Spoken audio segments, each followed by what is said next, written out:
Hi, so thank you for joining us today. So first off, what is your name and what is your profession? My name is Bruce Aaron. I'm an insurance agent with Farmers Insurance. How long have you been with the Rotary Club? I've been with the Rotary Club. I'm coming on my 11th year anniversary. Wow.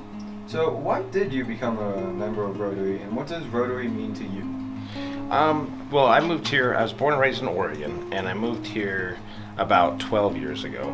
And I had a memory from back in my days in Oregon when I used to sell insurance. I used to travel over the state selling insurance, and there was a guy that would travel with me that was part of a Rotary Club. And whenever we went to these small towns, he would actually figure out when the Rotary Club met, where they met, and he'd go see him. And these Rotary members would help him locate people that he was looking for to talk to him about their insurance needs. Plus, the Rotarians would send him referrals. And so when I moved here from Oregon, I thought, hey, I remember that guy always having that connection with the Rotary Club. So I searched out the local Rotary Clubs, and I went and met with all three of them and decided to choose South Jeffco. What would be your proudest moment or moments while in Rotary? I was the president the last 2 years of my club. And during that reign, our club had kind of shrank a little bit in membership, and we were getting small enough that it was kind of getting dangerously low that, hey, are we going to be a club in the future? And so I took it upon myself to make sure that membership was the most important thing that I focused on and concentrated on. And at the end of my first term as president, we won the award for the largest membership growth for a small club. And then at the end of the second year of my term, we won the district award for having the largest growth in membership for a medium-sized club. And so just saying the word medium also makes me proud that I was able to help grow my club from a small club to a medium-sized club. Which of the Rotarian four-way tests do you value most of, and why? I'd have to say that is it the truth? And that probably comes from, a few years back when the economy crashed because there was a lot of corporate corruption. If people would have followed our four-way test and actually just went by the first line, is it the truth, it wouldn't have caused such a problem in our economy. And so it's kind of one of those things that I live by to make sure when I'm talking to my clients, talking about coverages and stuff, that am I following that first line, is it the truth? What has been a moment in your life that has been influential to making who you are today? When I first got in the insurance business, I was pretty young. I was probably one of those few people that actually graduated from college and said, hey, I want to get in the insurance business. So when I started the insurance business, I was pretty young. And I kind of felt like a lot of people that I talked to about their insurance needs didn't necessarily believe what I was saying, especially compared to my competitors. And so I took it upon myself to go out and make sure I gained as much knowledge as I could and became an expert in different insurance categories. So that way, whenever I was talking to somebody and I was going up against my competitor, they'd see me as an expert and that I knew more than my competitor did, so I could get the sale. Was there an obstacle in your life that you have had to overcome, and what have you learned from it? I'd say, I was born and raised in Oregon, and obviously I traveled all over Oregon selling insurance, so I knew Oregon really well. Then, like I said, a few years back, I decided to take over a district of Farmers Insurance out here in Colorado. I had never lived outside the state of Oregon before.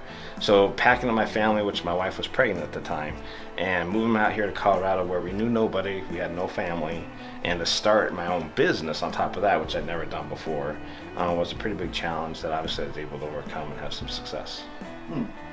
Is there something about you that your fellow Rotarians might not know, like a hobby or an interest? The only one I could really think of, I don't think a lot of my fellow Rotarians know that I was a president of a fraternity in college. Really? And so I definitely have a fun and wild side to me that maybe they don't know as much. Wow. Is there any advice that you would like to share with my generation?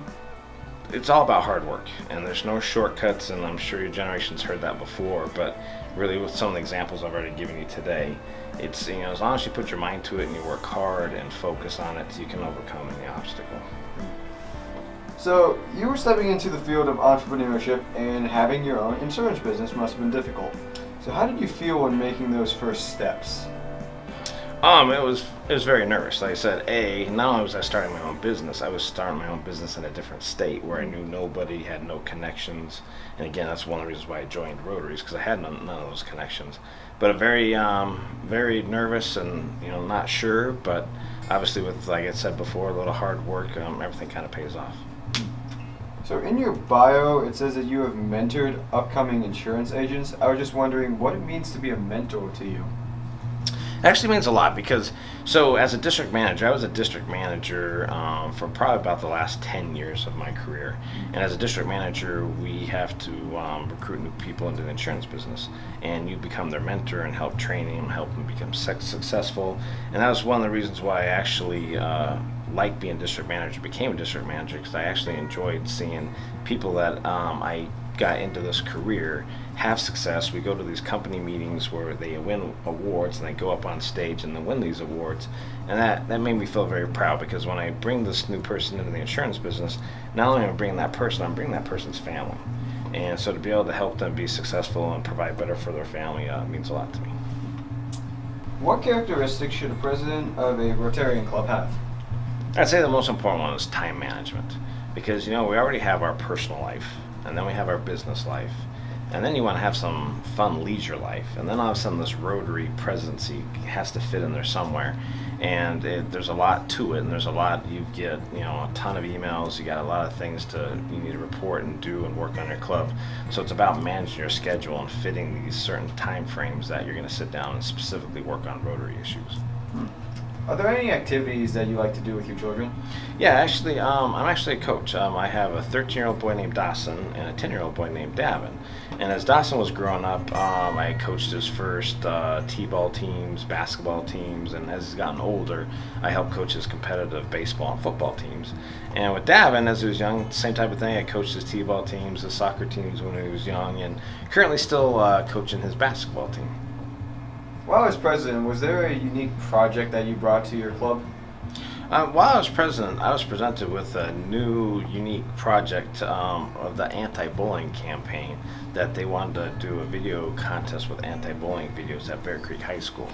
And so I brought that to my club, specifically to our board, because our board is actually what kind of approves projects and what we're going to focus on. And took that to our board, and they approved the project, and it was very successful. We enjoyed working with the kids and seeing the videos, and then we even carried on to the second year of my term. We did it for a second time, and I definitely see that it's a project that will carry on into the future.